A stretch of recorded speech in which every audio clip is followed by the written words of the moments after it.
Bonjour et bienvenue sur la chaîne de Nanto le Gobelin Noob. Aujourd'hui, on se retrouve avec du thé froid, malheureusement, pour un assemblage un petit peu particulier parce qu'en fait, on va assembler sans assembler. Voilà. En fait, on est sur des consignes d'assemblage parce que je vous l'ai précisé déjà à la découverte du colis. On est sur le soclage. Et donc, le soclage, on va justement apprendre à pas mal de petites choses, de petites techniques qui nous seront bien utiles. Et justement, on revient sur pas mal de choses. Déjà, on s'aperçoit que, si on se rappelle bien, depuis le début de notre collection, on nous a fait garder pas mal de pièces. Toc. Et des pièces, on commence à en avoir pas mal. Voilà. Pas mal de pièces qu'on commence à avoir, donc évidemment il y en a de toutes les sortes. Hein, on a des têtes, on a des pattes, enfin, voilà, on a des guerriers entiers, on a des grottes, on a des lances, on a des têtes. On a des têtes de Stormcast, on a des têtes de Ruk, on a des têtes de Squig, on a des têtes de Grotz, on a aussi des têtes de Sylvanette. On a vraiment de tout, des jambes, des bras, des armes, voilà, on a vraiment de tout, on a des gros champignons sporuleurs, enfin, des petites bestioles avec l'esprit du Dursu, des boucliers, voilà, on a gardé tout cela et on nous a conseillé de garder tout cela et ce n'est pas pour rien, c'est parce que justement on va pouvoir s'en servir. On nous le dit, les têtes casquées. Les têtes casquées ressemblent donc à l'équipement oublié sur le champ de bataille. Elles peuvent facilement donc devenir des trophées macabres en ajoutant un peu de sang. Donc on va les déposer juste au sol, ou planter, ou potentiellement peut-être même les planter sur des pics. Les têtes nues, elles sont sculptées avec des expressions faciales et ne ressemblent donc pas à des têtes coupées, même si elles sont peintes de cette façon. Ça peut être, mais malgré tout, on ne sait jamais, ça peut être intéressant à utiliser. Des boucliers qui sont faciles à utiliser pour le soclage, parce qu'on va pouvoir les découper, on va pouvoir les poser contre des pierres, etc. Les armes, pareil, même si elles sont sculptées avec des mains et des bras qui les tiennent, on va toujours pouvoir tenter de retirer ces mains, de redécouper en fait notre arme pour qu'elle paraisse soit à moitié cachée, soit qu'elle paraisse entière mais sans la main. Ou on peut aussi imaginer que la main soit restée dessus parce qu'on lui a découpé la main clairement. Les branches des sylvanettes vont pouvoir être utilisées comme des arbres, des racines, des branches. Les corps, pareil, on va pouvoir s'en servir comme des corps ensanglantés ou des choses comme cela qui traînent au fil du chemin. Les petits champignons, bien sûr, ou les gros champignons vont pouvoir eux aussi être utilisés dans les socles, ou même les petites figurines les petits... des petites bestioles que l'on avait avec l'esprit de Durtu, par exemple, vont pouvoir être utiles. Donc comment est-ce qu'on va se servir de tout ça? Eh bien en fait, il nous le conseille, on va, en retravaillant un minimum toutes ces pièces, on va pouvoir s'en servir. On va couper bien sûr les ergots qui n'ont plus d'intérêt dans un soclage. On va pouvoir retravailler nos casques. On prend un exemple.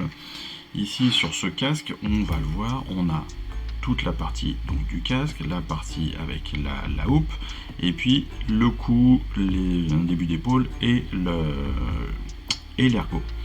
Ce que l'on va faire dans ce cas-là, très clairement, on va aller couper l'ergot, couper la partie cou, et puis on va retravailler, en fait, je ne le fais pas là, parce que là j'en ai pas besoin pour l'instant, mais on va retravailler ce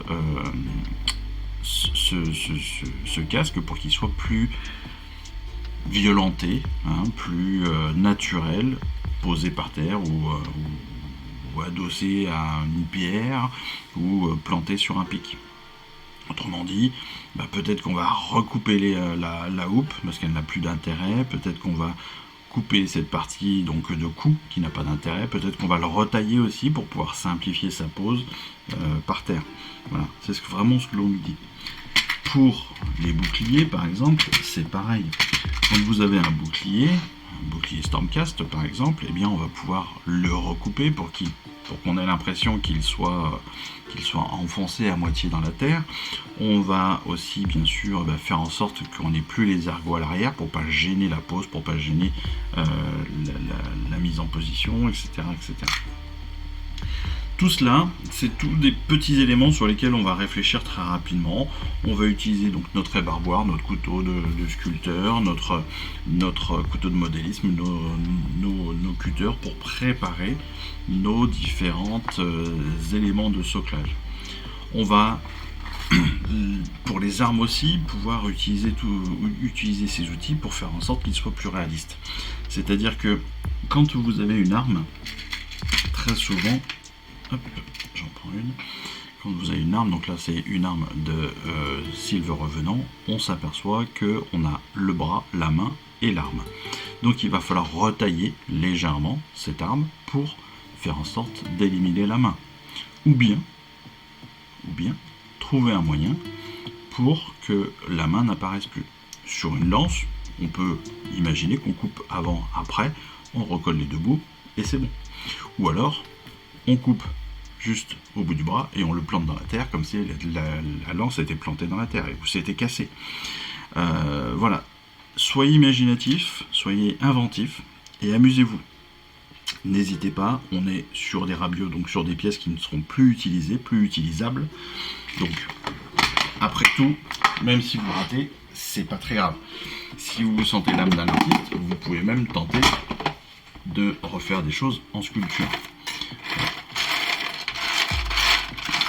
On prend des éléments un petit peu plus importants que d'autres. Vous voyez par exemple, sur une lance comme celle-ci, une lance d'orc comme celle-ci, personnellement, plutôt que de venir gratter la main et de m'embêter, moi je viens couper devant, derrière, je recolle les deux et j'ai une lance qui peut tout à fait être positionnée. Pareil pour une lance de Stormcast, lorsqu'on est comme ça, devant, derrière, boum, vous rattachez les deux et ça passe. On a des têtes qui peuvent aller très très bien partout. Les épées, c'est pareil, elles peuvent être cassées. Les branches, en effet, les branches en tresse, etc. Tout ce qui est branches de sylvanette peuvent être réutilisées pour faire des morceaux de bois, des bâtons, des racines, des choses comme cela. La tête du sylviarque, voilà, on va pouvoir s'en servir comme ça pour faire des branches et les poser au sol. Tout cela, tous ces éléments-là vont pouvoir être retravaillés. On peut aussi, pourquoi pas, utiliser nos grappes. Pour nos grappes, on va pouvoir s'en servir pour faire de la charpente, pourquoi pas. On peut s'en servir pour en couper des petits morceaux comme il nous l'indique, gratter, l'arrondir un petit peu, et puis en faire des petites pierres. C'est tout à fait plausible. Mais pas seulement. Pas seulement. Parce que voilà, on nous dit voilà, qu'on a énormément d'options, bien sûr, pour ajouter des éléments à nos socles. On a un socle nu, c'est pas terrible, qu'il soit petit, grand, voilà, vous voyez que l'idée c'est pas super beau quand c'est comme ça. Par contre, quand vous voulez commencer à bien le préparer, eh bien vous allez pouvoir avoir plein de possibilités. Et pas seulement avec des rabios. Ce que vous allez pouvoir utiliser, c'est du flocage par exemple. Ça, pour tout vous dire, c'est du flocage que j'achète sur Temu, ce qui est peut-être pas une référence, mais peu importe. C'est de la poudre de flocage, hein, c'est de la poudre d'herbe en fait, qui va me permettre de tout à fait habiller mes socles. Mais pas seulement. J'utilise aussi, vous le savez, j'habite à côté de Montpellier. À côté de Montpellier, il y a la mer. Hop, on va chercher un petit peu de sable. Je le teins simplement avec de la peinture à gouache, hein, la peinture très très simple, ou de l'acrylique ou quoi que ce soit. Je le teins et puis après je fais en sorte que ce soit assez fin quand même comme sable, et je peux socler tous mes socles avec. J'utilise aussi ce type de sable qui est beaucoup plus fin que j'achète chez Action. Donc ça c'est un très gros pot, mine de rien, ça doit faire pas loin d'un kilo de sable, enfin, au moins 500 grammes de sable, et j'ai dû payer ça 2 €. Et le sable est très très fin, comme il est noir en plus, Derrière, vous le repeignez un petit peu de la couleur que vous voulez, mais comme n'importe quel sable d'ailleurs. J'utilise aussi cela, que j'ai acheté aussi chez Action. D'ailleurs, vous repérez le pot, c'est à peu près le même. Ce sont des morceaux de liège, en fait. Donc là, que j'ai déjà repeint en noir pour me faciliter la vie, mais que je peux garder en couleur marron pour les intégrer aussi à mes socles. J'utilise aussi, c'est pour ça qu'il ne faut pas hésiter à aller se balader, j'utilise aussi ce type d'éléments. Alors ça, ce sont tout simplement des écorces de bois. Et si vous faites attention, alors là on a tout type d'écorce bien sûr, et puis de bois classique, mais ça ce sont les écorces qu'on va retrouver dans les bacs de fleurs. On en utilise dans mon jardin pour protéger, pour pailler, pour protéger les plantes, ou vous en trouvez une quinzaine dans un bac à fleurs public, je pense pas qu'on vous dira quoi que ce soit. Voilà, ça sert à rien d'en acheter 3 tonnes. Si vous êtes pas loin d'un magasin de jardinage, s'ils ont des paquets ouverts, vous pouvez toujours leur proposer d'en racheter une petite partie. C'est possible qu'on vous en offre, surtout quand les paquets sont déjà cassés. Vous allez pouvoir utiliser aussi ce type d'effet, ce type de produits qui servent donc à donner des effets d'eau ou de craquellement. Vous allez pouvoir utiliser surtout, je tourne le bras pour aller chercher, en plus donc, des morceaux de bois et autres, vous avez aussi possibilité d'utiliser ce genre de choses qui sont, donc ce sont des petites touffes d'herbes artificielles, ou bien des petites touffes comme ça de fleurs colorées artificielles. J'utilise aussi des restes de fleurs en plastique, des petites fleurs en plastique, voilà, qui bien préparées, bien coupées, bien ombrées, permettent aussi de refaire le tout. Voilà. Et puis dernièrement, j'ai découvert aussi qu'en découpant de la ficelle, de jardin, de ficelle de chambre, découpant finement, on peut faire aussi soi-même son soclage, son flocage, pardon. C'est moins intéressant parce que vu le prix, on peut avoir chez Temo, il n'y a pas forcément besoin de faire des têtes. Et puis un des trucs que j'utilise aussi beaucoup, tout bêtement, ce sont aussi des... alors ça c'est plein de briques que j'ai faites parce que je veux me faire des décors aussi. Ce sont des briques en polystyrène extrudé, pas expansé. Donc c'est du polystyrène qui est un peu plus compact, qui sert à l'isolation entre autres, qui se découpe très très bien au fil chaud, même au cutter ça se fait très bien aussi. Mais voilà, et ça peut être aussi très très pratique.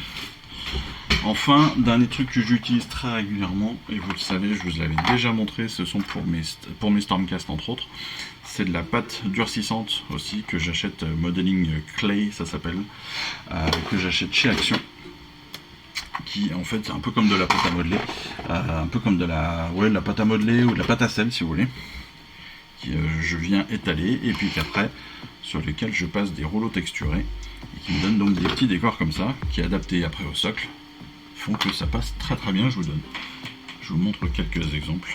Voilà, on peut avoir des choses comme ça là, très facile à faire, très rapide, ça coûte peau de balle. Bon, les rouleaux coûtent une petite dizaine d'euros, mais vous pouvez en trouver si vous avez une imprimante 3D, vous pouvez vous les faire vous-même et les trouver pour pas cher. Et tout cela, eh bien, je le colle à mes socles avec de la colle à bois, tout bêtement. Et ça fonctionne très très très très bien pour pas cher. En plus donc des éléments de rabio, c'est vraiment parfait. J'ai aussi trouvé des petites graines comme ça, c'est des graines d'érable je crois, colorées en rouge et en vert, enfin j'en ai plusieurs couleurs. Ça permet de faire des petites feuilles aussi sur mes décors, c'est parfait. Donc vous voyez, on a vraiment plein de possibilités, que ce soit donc avec des socles scéniques, avec des éléments que l'on va poser sur nos socles, et puis avec tous ces compléments là pour agrémenter le tout. Attention, ils vous le disent bien, attention à ne pas trop en mettre, parce que quand vous en mettez trop, ça peut faire beaucoup. Voilà, ça peut faire vraiment trop chargé et enlever un petit peu d'intérêt à votre figurine. Autre élément, c'est évidemment sur quoi est-ce que vous allez partir. Lorsque vous démarrez, la première chose à anticiper, c'est un peu ce que je vous avais dit aussi, ce que je vous dis régulièrement sur les figurines que j'utilise, c'est attention à votre socle. Si vous avez déjà un socle scénique, pas besoin d'en rajouter. Pas besoin d'en rajouter, ou très peu. Parce que le socle scénique suffit quasiment à lui-même. Là, honnêtement, sur cet élément-là, c'est donc le boss qui tue. Moi, je rajoute juste un petit peu de sable pour combler le reste du socle. C'est tout. Repeint dans la même couleur, voilà, c'est tout. Lorsque vous avez un socle nu, forcément, vous avez beaucoup plus de possibilités. Lorsque vous avez un très grand socle comme le Durtu, là, c'est magique. Lorsque vous avez un tout petit socle, comme pour le grotte sur Inner, c'est pareil, vous n'allez pas forcément pouvoir mettre grand-chose. Donc, juste un peu d'herbe, un peu de sable, ça suffit. Pareil pour la définition en fait, de votre soclage va aussi se faire en fonction de l'utilisation du socle. Les deux exemples qu'ils nous donnent sont très très bons, c'est-à-dire que lorsque vous regardez vos archers, ils sont sur des socles de 25, donc c'est tout petit déjà, et en plus on a une très très grosse occupation du socle en lui-même par la figurine. A l'inverse, les Vindictors, eux, utilisent très très peu leur socle, ils ont des socles de 40, mais on a juste 2 pieds dessus. On n'a pas vraiment cette position comme ça compacte qu'on peut avoir sur les archers. Et donc forcément, vous allez avoir plus de place et plus d'envie à mettre des choses sur un Stormcast que sur un archer parce que vous n'avez pas la place et que ça serait pas très joli. Donc voilà, il faut aussi s'adapter comme ça en fonction. Ce qui va faire que derrière, vous allez avoir vraiment une multitude de possibilités parce que là c'est vraiment en fonction de vos goûts, de votre inventivité, du matériel que vous avez, de tout. Vous pouvez toujours trouver des choses qui peuvent passer. C'est impressionnant. Personnellement, je suis pas mal de gens sur Facebook, sur Insta, sur YouTube, et on s'aperçoit qu'on a vraiment plein de possibilités. On peut faire de la mousse avec, tout bêtement, avec des éponges. Voilà, vous prenez les éponges, vous les découpez en petits morceaux, ça peut faire de la mousse. Mais la mousse, vous pouvez aussi en trouver en magasin de modélisme. Vous voyez, par exemple, là, j'ai de la mousse verte qui vient en petite touffe et qui permet d'agrémenter des socles de façon parfaite. Je vous donne des exemples, hein, regardez. Hop, voilà. Là, un petit rabio, donc ça c'est une pierre qu'il a entre les mains. Voilà, on avait le choix entre les deux pierres. Moi j'ai décidé de les intégrer toutes les deux au socle. L'une au socle, l'autre au personnage. Un petit peu de sable tout autour de lui. Une petite pierre en dessous de l'autre, histoire de la mettre en avant et de la mettre en action. Et puis un petit peu d'herbe, pas partout, mais un petit peu d'herbe pour montrer quand même qu'on est sur des plaines. Là sur celui-ci, idem, je suis parti sur un socle que j'ai fait avec du polystyrène extrudé. J'ai comblé un petit peu les interstices avec du sable, j'y ai collé quelques petites pointes de flocage, et puis juste une petite touffe d'herbe. Juste ça, ça suffit. Et votre personnage, il est complètement différent que si vous avez... je prends un autre exemple tout bête, là il n'est pas encore peint, c'est un boss Orruk. Voilà, là pour l'instant, le seul partie qui est décoré, qui sera décoré, c'est au niveau de son pied. Et puis là, on a une petite, un petit nénuphar, quoi. Voilà, c'est pas terrible. Si on voit l'esprit de Durtu, non, je l'ai pas là. C'est pas grave. Bon, voilà, l'idée vraiment de ces soclages, c'est vraiment cela. C'est de réussir à mettre en avant votre figurine, à surélever, je dirais, votre figurine, à la sublimer, votre figurine, tout en ajoutant quelques petites touches, voilà, pour donner vie à votre personnage et l'intégrer encore plus au champ de bataille. Tout bêtement. Voilà, j'espère que cette vidéo vous aura plu, j'espère que ces explications, que ces possibilités vous auront plu. Si vous avez besoin, rappelez-vous, j'ai un petit code de réduc chez Temu, là je m'en sers jamais, enfin je vous le propose jamais, mais voilà, il existe, il est dans la description si ça vous intéresse. Allez-y, profitez-en. Si vous avez besoin, dites-le moi, et puis je pourrais vous mettre la liste de ce que j'achète chez eux, en termes de flocage et d'outils, etc. C'est tout à fait faisable. ça prendra du temps, mais c'est tout à fait faisable. Et puis comme ça vous permettra d'avoir quelques idées, que ce soit sur Temu, sur Amazon, sur Warhammer, sur My Hobby Place, sur mes amis évidemment de table rase à Montpellier, etc., etc., etc. Allez, en attendant la prochaine vidéo, qui sera une vidéo peinture, soclage bien évidemment, et bien écoutez, moi il me reste plus qu'à vous souhaiter une excellente fin de journée, et puis vous dire à très vite. Allez, je vous embrasse. Ciao, bye bye. Je vous remercie d'avoir suivi cette vidéo. Si ça vous a plu, eh bien abonnez-vous, lâchez un petit like et un commentaire, et suivez-moi sur Instagram où je poste régulièrement des photos de mes dernières réalisations et dernières peintures. Et puis comme il est maintenant de tradition sur la chaîne, je vous souhaite une excellente fin de journée, et surtout, lisez bien, collectionnez bien, assemblez bien, peignez bien, et jouez bien. Allez, je vous embrasse, et puis je vous dis à très vite. Allez, ciao, bye bye.